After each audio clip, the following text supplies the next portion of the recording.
Let us start the conversation. With me at the round table, we have, first of all, Robert West, a professor of health psychology and director of tobacco studies at University College London. Deborah Arnott here, chief executive at the anti-smoking group Action on Smoking and Health, known as ASH. Sarah Jakes here, former cigarette smoker, now a vape user, who's with the New Nicotine Alliance. And from Ireland, we have Dr. Gan Schwan, director of tobacco control from the Union, a group which campaigns for better lung health worldwide. Great to have you all here. Let me pick up yesterday's Sunday Times UK paper. Some of the headlines here. 200 health problems linked to vaping. E-liquids trigger rare pneumonia. Who says they are safe, demands vapors' widow. You don't know what you are taking into your lungs. Now, 5 or 6 years ago, everybody thought, well, actually, this is a great deal better than smoking. Now it has become, Sarah, former smoker, public enemy number one. Yeah, I think what this is several factors coming in together into what's almost like a perfect storm, which is what we're seeing around us now. So we've got, in America, they reported increases in experimentation among youth. And then on top of that, they then had quite a large number of lung injuries, which have subsequently found to be mainly due to illicit THC cartridges. Which is a cannabis component that has been put into tanks, which wouldn't be there if it weren't sold effectively on the black market. That's right. They're being sold on the black market by basically drug dealers, and they've been cutting them with something called vitamin E acetate, which is what making people ill. But what that's done now is kind of opened the door for everybody who was anti-vaping or prohibitionist tendencies, which were always there underlying the argument anyway, to come forward. And what we're seeing now is bans and flavour bans and restrictions. We'll talk about the flavours in just a moment, but Robert, is it as simple as that? Without all of this adverse publicity and everybody putting 2 and 2 together and making 5, vaping is safe? Well, I don't think anyone has claimed that it's safe, because if you inhale anything into the lungs that isn't fresh air, then obviously there's going to be risks associated. All right, let me put it this way. Vaping is not bad for you.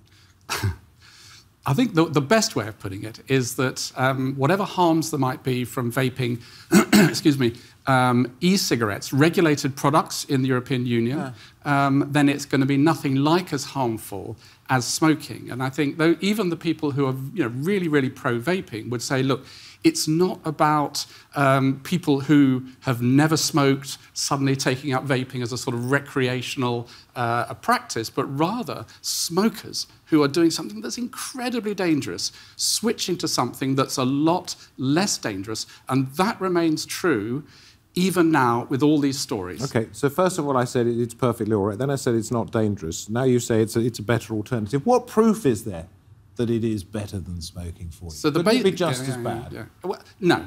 Well, let me put it this way. If you look at the chemicals that are in tar, that are in cigarette smoke, you've got hundreds and hundreds of them, and many of them are known to be really carcinogenic. There's various other toxins that are in the cigarette smoke. In the vapour that you get from regulated e-cigarette products, then you've got almost none of those, and the concentrations that you see of known toxins are much, much less. Can we get on to the known toxins a little bit later on? Because I want to bring you in, Deborah, and say the danger here is that with all the adverse publicity that vaping is getting at the moment, people will be less inclined to give up smoking tobacco. Absolutely, and that's our concern. I mean, if you look in America, they are right to be concerned. There have been 13 deaths and hundreds of injuries, lung injuries, caused apparently by vaping. Can I just put that in context? 30 deaths or whatever it is 13. By people, 13, who have been vapors, not caused by vaping necessarily. Well, they think it's associated by vaping, and I don't think anyone's suggesting that it's definitely not. But put that in context, 1,300 people a day die from smoking in America. And that's the real public health epidemic. And no one's talking about that. And that's what really worries me. So it's out of proportion. As Robert pointed out, this is something that is only really recommended for people who are smokers. Now, smoking, the risks of smoking are so high that there's nothing else that's legal that's as lethal. OK, so what is going to happen here? If people get a downer on vaping, and Dr. Grant, I will come to you in just a second. If people get a downer on vaping, what is going to happen in the anti-smoking world? you'll have lost your battle. The risk is, I mean, in the UK, we've got 3.6 million vapers, of whom over half now are no longer smoking. We are not seeing the sort of problems they're seeing in America. This is an acute outbreak, right?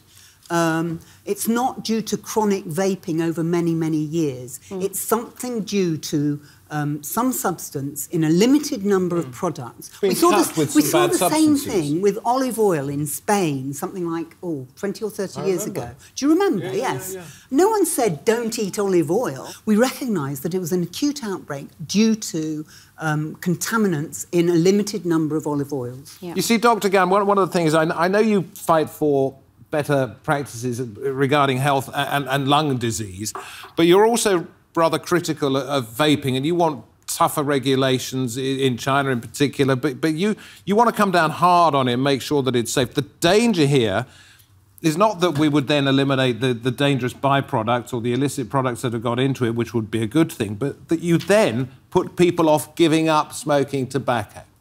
In the US and in many other developing countries, we have seen a huge increase of youth smoking e-cigarettes, and that's primarily what's driving the huge concern currently in the U.S., along with this outbreak of several hundreds of cases of illnesses. It's not smoking e-cigarettes, and that is a real misrepresentation of what's happening. In order to smoke, you've got to set fire to something. The temperature of e-cigarettes is much, much lower than required for combustion. So perhaps the problem is that we refer to them as cigarettes. Well, I don't think it helps. I mean, as Robert said, and we would all agree, it's not risk-free, but it's much, much less risky than smoking. I think one of the problems in the US is that they don't actually have a regulatory system in place properly yet, because the bar that was set by the Food and Drugs Administration is so high, they've not been able to implement it. Whereas in Europe, we've had a pragmatic regulatory system put in place, which requires all products to be notified, in this country to our medicines regulator, and they need to say what the products contain and what they emit when they're used. And they have to meet basic standards. And also the amount of nicotine in them is lower. It is, yes. And advertising is controlled. You know, in maybe Europe... better controls, and Dr. Grant, we'll come to you a bit more on that in just a moment. But I want to throw something out. Please, at any time, anybody can say anything. Don't wait for me. This is an ASH report, Action on Smoking and Health, it says. And you back this up to some extent, Dr. Gann, by saying in the UK, young people haven't taken up e-cigarettes in great numbers, because you say a large majority of those who've never smoked below the age of 18 have either never used an e-cigarette or are unaware of them. 93.8%. Yeah. So that includes 18-year-olds, because when we started doing the survey in 2012, if we hadn't included 18-year-olds, we wouldn't have actually got anyone really using them. So we've always done our survey from 11 to 18. Well, 18-year-olds can legally buy e-cigarettes, and cigarettes for that matter. So actually, if anything, it sort of overplays the amount of use by young people, not underplays. So here we are. We've been talking about whether, in fact, giving up cigarettes are helped by smoking e-cigarettes or by vaping. What about the other way round? Does vaping encourage people to take up smoking cigarettes? Well, the data that we've got in the UK doesn't support that. And personally, as a vapor, I cannot think why somebody who's vaping mango would want to go on to smoking something that's going to make your cough and taste awful and smell awful. Because people like to experiment, particularly when they're young, and they take risks. People do. But also in the US, Scott Gottlieb, who's now retired from the Food and Drugs Administration, actually said on Twitter that even if e-cigarettes were helping young people move out of smoking, it was still unacceptable to have e-cigarette use. And we have seen in the US smoking rates amongst young people decline much faster in recent years than previously. I'm not saying that's necessarily down to vaping, but it certainly doesn't imply that young people are vaping and then going on to smoke. Yeah. Robert, we've kept you out of the conversation for a minute or two. Go on. Just on that point, I think that in the UK, it would be very hard to detect a gateway effect from e-cigarette use into smoking, because so few young people who've never smoked actually use e-cigarettes. It's a really tiny proportion. And I think there are very good reasons for that. And the situation in the UK is different from the United States. We do have much better regulation in the UK and in Europe as a whole regarding things like marketing. Now, in Europe, you can't engage in TV advertising or radio advertising. In fact, there's very limited advertising for e-cigarettes of any kind. And the nature of the advertising is very tightly controlled. If you go to the States, it's like the Wild West. It's very bizarre when you see some of the advertising that goes on for e-cigarettes there. So I think that may be one reason why you're seeing a different situation. But I also want to say one other thing about the situation in the United States, which is that there is talk about a growing epidemic of vaping in the United States. But you have to be very careful about what you consider to be vaping. So what you're looking at is past 30-day use. And a very substantial proportion of the people who report past 30-day use are not smoking every day or even nearly every day. And so I think the truth, as is so often the case, lies somewhere between the two views. Deborah, I know you want to say something, but I want to go back to Dr. Gunn and to talk about the worldwide position here. I'll read you something that I made a note of. More than 20 countries, South America, Middle East, Southeast Asia, have banned the sale of e-cigarette products, but we know that India has banned the production, import and sale, etc. So some countries have banned possession. Thailand has the strictest laws, Australia, Canada, Norway. I'm going to put to you that tighter regulations and lack of availability of these products is going to do to vaping perhaps what prohibition did to alcohol, and in the sense making drugs illegal is going to drive it underground and make it even more dangerous. Even if we have good policies in place in a country like Indonesia, same as the UK, then its enforcement is a very different story. As we know, the compliance of tobacco control policies is quite poor in those countries. And a good example would be the policy of no sales to minors. I think we all know in many countries, especially in the developing world, kids can still get access to buy cigarettes in retail stores. But can I ask you, just if you don't mind, to return to the point I was making? And you mentioned China, you mentioned India. I think the number 1 and 2 in terms of smoking per capita in the world. Is not making this something that is proscripted, that it is illegal in so many different ways, going to encourage people perhaps to go down the bad vaping route and actually prove to be more dangerous than otherwise it would have been? If you look at the tobacco use profile in India, the majority of the tobacco users are either smokeless tobacco users or bidi smokers. These are very poor people. Economically, they will never afford to buy electronic cigarettes. The only people who can potentially benefit from e-cigarette use are only about 4% of the smokers. If you compare that to the potential damage of introducing e-cigarette into the market, which is picking up e-cigarette use among kids, as we have seen in the reports of cities like Mumbai and India, and the potential damage is really outweighing the potential benefit. And the industry is really misinterpreting the situation in India. And if you look at the reports. OK, only got a limited amount of time. I'm going to bring it back to the table. So we've talked about some of the problems, some of the misrepresentation. Sarah, do you want to start off first of all? What's got to be done to get rid of headlines like the ones I mentioned at the beginning? There is so much irresponsible reporting in the media that it's absolutely unbelievable. And but you're not going to change that overnight. How are you going to change it? How am I? Well, I would love to be in every newspaper every day, but that's not going to happen overnight either. But what needs to happen, I think, is that this has got to come from academia, because a lot of these headlines are generated from, how can I put this politely, press releases that are written by activist academics. So we saw some information in, I think it's in that paper that you showed me just now, about a couple of cases, or one case that was supposedly lipoid pneumonia. This is where you get fat build-ups inside well, the lung. Let me be very clear about this. There are no lipids in nicotine e-cigarettes. None. And what I see time and time again from doctors, and actually in a case report that was in the BMJ recently, was that the only source of lipids that they could find that this person may have ingested was from an e-cigarette. There are no lipids in e-cigarettes. It's as simple as that. So to whose benefit would it be to spread what has variously been described around this table as misinformation? Would it be the tobacco companies that want Is it the tobacco companies that want to make sure that people stay on traditional cigarettes? Well, actually, they're moving into the vaping market. They can see it as a big one. I don't know. Where's it coming from? This is my opinion, that you've got a sort of accidental alliance between the tobacco industry, who would like e-cigarettes to go away, because they are a threat to their business model, no matter what they say.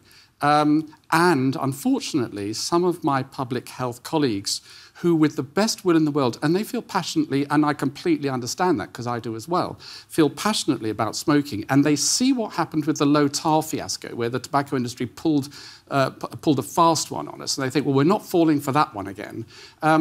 But you've got to look at the evidence, and when you present the evidence, you've got to present it dispassionately. And I'm afraid that's not what's happening. So I think it's absolutely right to be passionate about something and about the goals.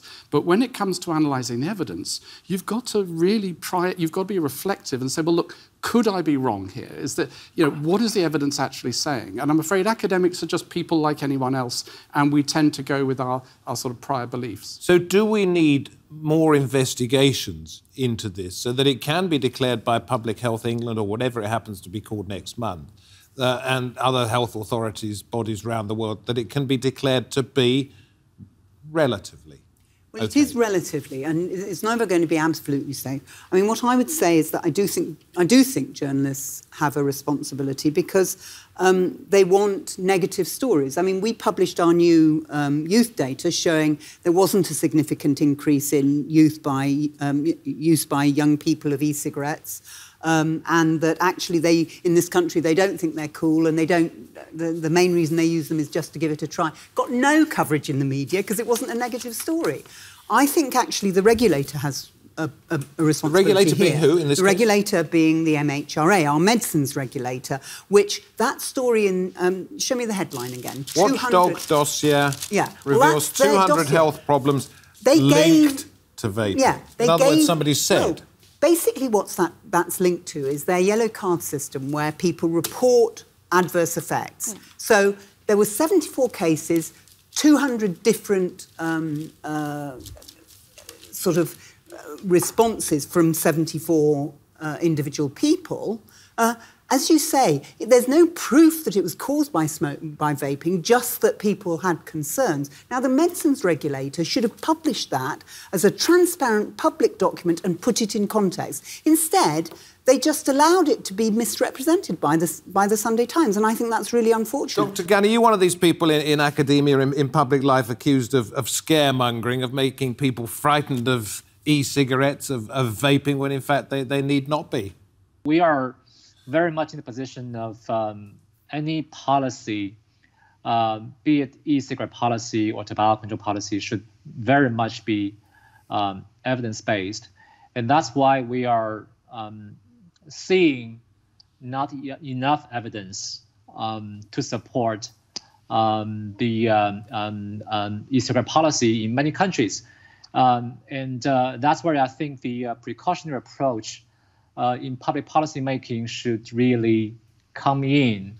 You really need to wait until you have full confidence in the evidence before you make a policy. Otherwise, one should be responsible for the potential disaster that can be generated. OK, better safe than sorry is his argument. No, absolutely not. I'm sorry, Sarah, you can say this better than I can. How long should we wait when you've got, in America, somebody dying from smoking-related disease every minute?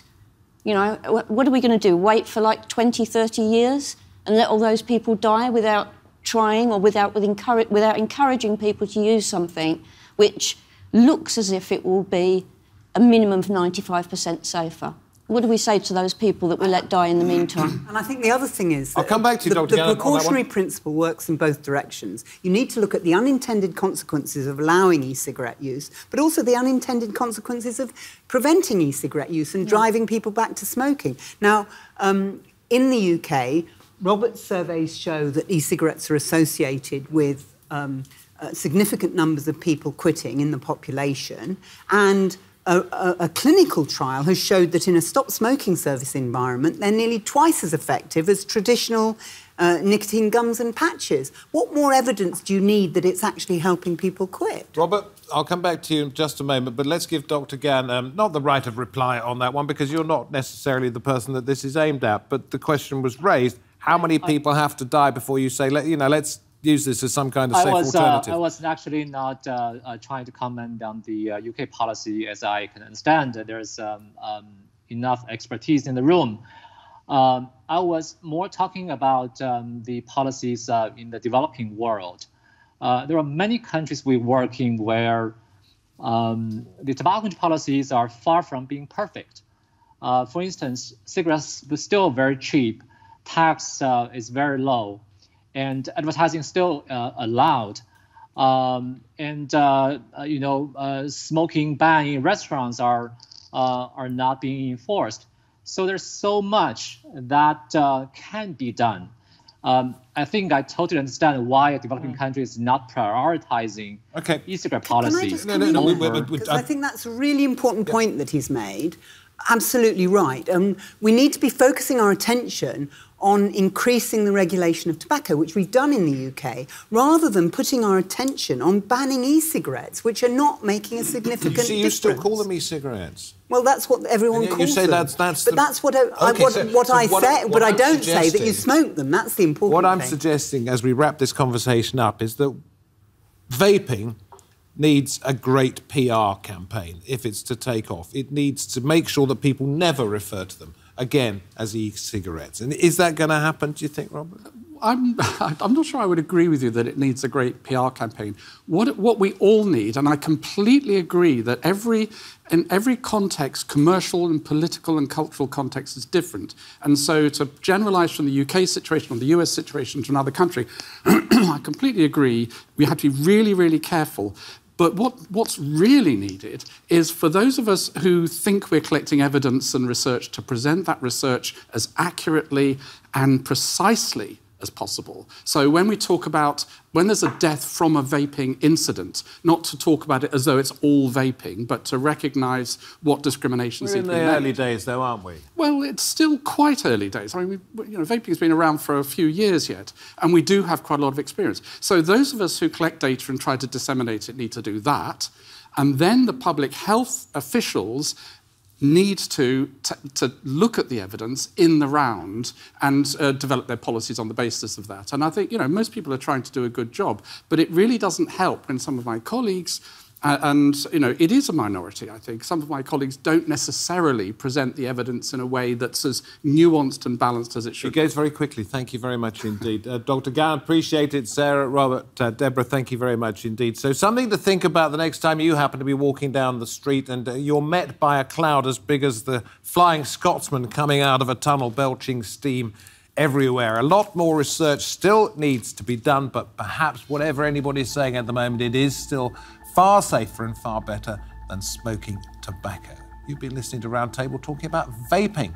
From me, David Foster, from my guests, from the team that put this together, thank you for watching. See you next time. Goodbye.